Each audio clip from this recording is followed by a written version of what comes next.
मयंक एक multinational company में branch manager की जॉब करता था। एक दिन मयंक को ऑफिस से घर जाने के लिए लेट हो गया था।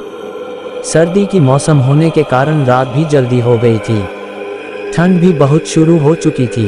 रास्ते में चलते चलते मयंक को अचानक एक आवाज़ सुनाई दी, रुक जाओ।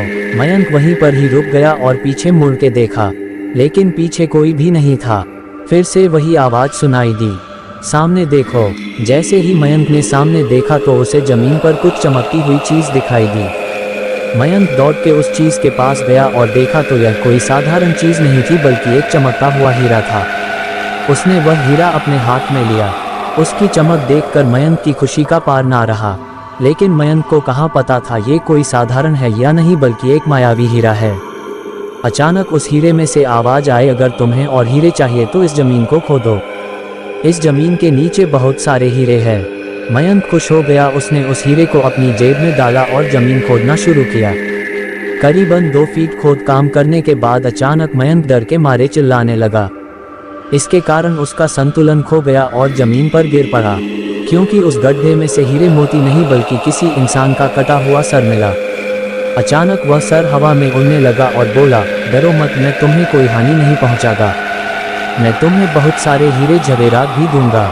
बस मेरी बात ध्यान से सुनो, मैं जहां जाता हूं वहां मेरे पीछे आओ। फिर वह सिर हवा में उड़ा और जंगल की ओर बढ़ने लगा। करीबन 1 किलोमीटर चलने के बाद वह सिर रुक गया। मयंक भी रुक गया। फिर उस सिर ने मयंक से कहा, इस जमीन के भीतर बहुत सारे हीरे मोती जवाहरात छुपे हुए हैं। इस जमीन पे खोद काम शुरू करो। मयंक खुश हो गया और उस जमीन को खोदना शुरू कर दिया। खोदते खोदते उस जमीन के नीचे हीरा मोती तो नहीं मिले बल्कि उस सिर का कटा हुआ घर मिला। उस सिर ने कहा, अब तुम्हें एक आखिरी काम करना है, उसके बाद मैं तुम्हें मालामाल कर दूंगा। तुम्हें कहीं से भी 1 लोटा खून लाना होगा। मयंक ने बोला, 1 लोटा खून? पर मैं 1 लोटा खून कहाँ से लाऊंगा? उस सिर ने कहा, चलो मेरे साथ। वो डरावना चेहरा मयंक को साथ लेकर थोड़ी दूरी पे गया। वहाँ उसे एक इंसान को जाते हुए देखा। वो सिर बोला, उस इंसान को मारकर उसका खून ले आओ। मयंक डर गया और बोला, नहीं नहीं, यह मुझसे नहीं होगा। मैं यह नहीं कर सकता। अगर तुमने ये काम नहीं किया तो मैं तुझे बहुत बड़ी मुसीबत में डाल दूंगा। फिर तुम्हारी पूरी जिंदगी नर्क बन जाएगी। मयंक ने हाथ जोड़कर उसे कहा, मुझे माफ़ कर दो।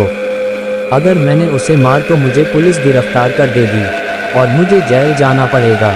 उस सिर ने अपने तंत्र मंत्र की शक्ति से एक छुरी और लोटा प्रकट किया और गुस्से से बोला, अगर तुम मेरा ये काम नहीं करोगे तो मैं तुम्हारे पूरे परिवार को मौत के घाट उतार दूंगा।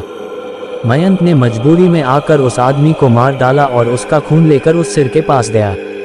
वो सिर खून को देखकर बहुत खुश हुआ और बोला, ये खून मेरे शरीर पे डाल दे। उस सिर के कहने पर मयंक ने खून को उसके शरीर पे डाल दिया। फिर कुछ ही देर में वो कटा हुआ सिर उस शरीर पे जुड़ गया। ये सब देखकर मयंक की हालत अब खराब होने लगी। वो उस भूत को देखकर काफ़ी डर गया। जैसे ही वो भूत जिंदा हुआ तो जोर जोर से हंसने लगा और डरावनी आवाज़ में बोला, तुमने बहुत बड़ी गलती कर दी कि तुमने मुझे फिर से जिंदा कर दिया। अब मैं सिर्फ तुम्हें ही नहीं बल्कि इस पूरे शहर को मौत के घाट उतार दूंगा। डर के मारे मयंक के मुंह से आवाज़ भी नहीं निकल रही थी। वो अपने जान बचाने के लिए वहाँ से दौड़ा, लेकिन उस भूत ने छलांग लगाकर मयंक को ज़मीन पे गिरा दिया और बोला, मुझे बहुत भूख लगी है, अब मैं तुम्हारा मांस खाऊंगा। जैसे ही उस भूत ने मांस खाने के लिए आगे बढ़ा कि तुरंत ही उसका सिर धड़ से अलग हो गया। मयंक समझ नहीं पाया कि आखिर यह चमत्कार हुआ कैसे। जब मयंक ने पीछे मुड़कर देखा तो एक अघोरी बाबा खड़े थे। उस अघोरी बाबा ने कहा, जब तुम उस आदमी को मारकर उसका खून ले जा रहे थे तभी मैंने देख लिया था और समझ गया कि कुछ तो बुरा होने वाला है। इसीलिए मैं तुम्हारे पीछे पीछे यहाँ तक चला आया और मैंने अपनी मंत्र की शक्ति से उस भूत को फिर से मार दिया। अब तुम निश्चित होकर अपने घर जाओ। अब तुम पर कोई खतरा नहीं है। आज भी मयंक उस बात को याद करता है तो उसकी रूह तक कांपने लगती है।